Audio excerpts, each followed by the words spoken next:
Curfew জারির পর শনিবার সকালে ঢাকার রাস্তায় মানুষের উপস্থিতি ছিল স্বাভাবিকের চেয়ে অনেক কম।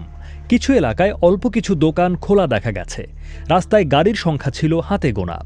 গণমাধ্যমের গাড়ি, অ্যাম্বুলেন্স বা আইনশৃঙ্খলা রক্ষাকারী বাহিনীর গাড়ি বাদে অন্য গাড়ি ছিল না বললেই চলে। সিএনজি চালিত অটোরিকশাও ছিল না রাস্তায়। তবে সব এলাকাতেই রিকশা চলাচল করতে দেখা গেছে। সকাল থেকে ঢাকার ধানমন্ডি, মোহাম্মদপুর, মিরপুর, পল্টন, রাজারবাগ, মগবাজার, হাতিরঝিল, বাড্ডা এলাকার কোথাও কোনো ধরনের মিছিল বা সমাবেশ দেখা যায়নি। তবে রামপুরার পাশে খিলগাঁও রেলগেটের কাছে রাস্তা আটকে বিক্ষোভকারীরা এক জায়গায় জড়ো হন। সে সময় বিক্ষোভকারীদের অনেকের হাতে লাঠি, রড দেখা যায়।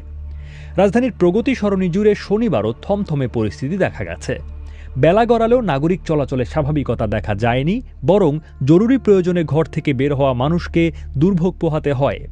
নতুন বাজার, বাড্ডা, রামপুরার বিভিন্ন গলিতে মানুষজনের জটলা দেখা গেছে, কিন্তু তাদেরকে মূল সড়কে অবস্থান নিতে দেয়নি আইনশৃঙ্খলা বাহিনী।